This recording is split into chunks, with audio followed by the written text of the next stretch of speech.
Drugs मामले से जुड़ी हुई है, जिसमें आज आर्यन खान की जमानत सुनवाई अब शुरू हो चुकी है।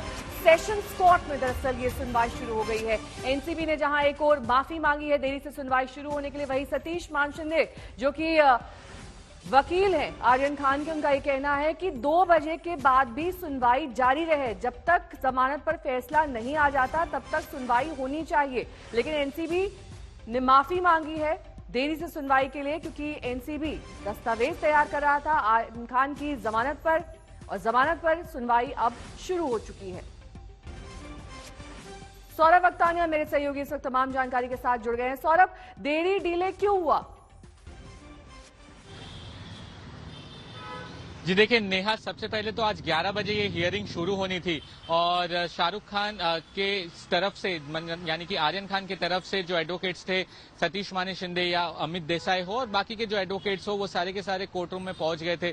जज ने अपनी हियरिंग शुरू कर दी थी, लेकिन कल ही नेहा एएसडी अनिल सिंह ने, जो कि एनसीबी के लॉयर है, उन्होंने कहा था कि उनकी बॉम्बे हाईकोर्ट में एक तय हियरिंग है तो उनको आधे घंटे का समय लगेगा। तो उन्होंने कहा था कि 11:30-12 बजे तक मैं कोर्ट रूम में, सेशंस कोर्ट में आ जाऊंगा, तब आप ये हियरिंग शुरू कर सकते हैं।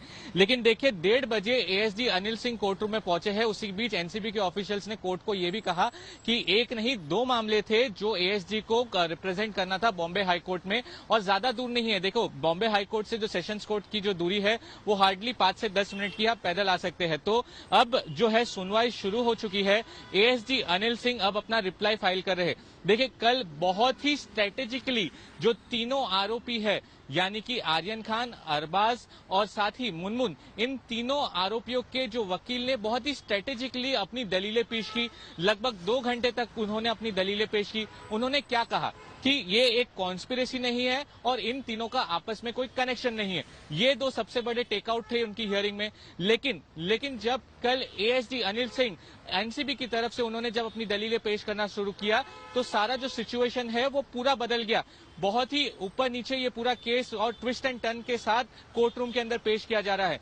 सबसे बड़ी जो बात कल एएसडी अनिल सिंह ने रखी वो थी व्हाट्सएप चैट्स। व्हाट्सएप चैट्स में ये पता चला कि आर्यन खान का इंटरनेशनल ड्रग पेडलर के साथ कनेक्शन है। व्हाट्सएप चैट्स में उन्होंने बड़े पैमाने पे यानी कि कमर्शियल क्वांटिटी में ड्रग्स खरीदने की बात की, और ये व्हाट्सएप चैट में सामने आ रहा है। और उसके लिए MEA यानी कि मिनिस्ट्री ऑफ एक्सटर्नल अफेयर्स को भी एनसीबी ने अप्रोच किया है। ये एक बड़ी बात रखी। उन्होंने ये भी कहा कि व्हाट्सएप चैट्स इतने इंक्रीमेंटिंग है कि हम ये ओपन कोर्ट में बता नहीं सकते, इसलिए आपको पूरा जो फाइल है, जत्था है जो व्हाट्सएप चैट का, वो उन्होंने कोर्ट के सामने, जज के सामने रख दिया। बाकी के जो आरोपियों के स्टेटमेंट है वो भी उन्होंने कोर्ट के सामने रख दिया। अब 5:30 बज चुके थे कल नेहा, तो 5:30 के बाद जज ने कहा कि देखिए आज ये पूरी सुनवाई नहीं हो सकती, आपकी जितनी भी दलील है वो हम कल सुनते हैं। अब 1:30 बजे का समय है जब नेहा अब ये हियरिंग शुरू हो चुकी है और एनसीबी के लॉयर ने अपनी दलीलें पेश करना शुरू किया है। उनका ये कहना है कि और वो 45 मिनट्स लेंगे, आधे घंटे से 45 मिनट्स का वो समय लेंगे अपनी दलीलें पेश करने के लिए। देरी से सुनवाई शुरू हुई तो देरी तक चलेगी जब तक फैसला नहीं आ जाता, क्योंकि अब अगले 3 दिन तक कोर्ट की छुट्टी है। दूसरा सवाल ये कि अगर डॉक्यूमेंटेड प्रूफ के तौर पर व्हाट्सएप मैसेजेस को नहीं रखा जा सकता है तो क्या इंटरनेशनल ड्रग रैकेट के तार खंगालने के लिए money transactions as documented proof इस्तेमाल किया जाएगा? देखिए सबसे पहला सवाल मैं एविडेंस के ऊपर उसका जवाब देता हूं नेहा। देखिए व्हाट्सएप चैट सिर्फ कोर्ट में एडमिसिबल नहीं होते। अगर आप किसी भी तरह के कहीं के भी व्हाट्सएप चैट्स लेके आएंगे और वो कोर्ट में कहेंगे कि देखिए व्हाट्सएप चैट्स के आधार पर आप उसे सजा सुनवाए, तो ये बिल्कुल पॉसिबल नहीं है। अब इसमें क्या होगा नेहा, कोरोबोरेटेड यानी कि सारे जो सबूत है उसे एक साथ इकट्ठा करके फिर वो व्हाट्सएप चैट्स को कोर्ट के सामने पेश करना है। अब ये अभी तो करना नहीं है नेहा, अब तो ये एविडेंस के तौर पे बेल को रिजेक्ट करना है, ये एनसीबी का मकसद है। जो प्रूव करना है जब ट्रायल में ये मैटर जाएगा 3 महीने बाद, जब एनसीबी इस पूरे मामले में चार्जशीट फाइल करेगी, सारे आरोपियों के खिलाफ चार्जशीट फाइल करेगी, कोर्ट में ये मैटर जाएगा, वो तब की बात है। लेकिन मैं आपको बता दूं सिर्फ व्हाट्सएप चैट्स कोर्ट्स में एडमिसिबल नहीं होते। आपको पूरा कॉरबोरेटेड एविडेंस देना हो। अभी का जो रिप्लाई चल रहा है नेहा, अभी की जो मैं अभी बात करूं तो एनसीबी इस पूरे मामले में फिर से जो लॉयर है एएसजी वो अपनी दलीलें ये पेश कर रहे हैं कि ये इंटरनेशनल रैकेट है।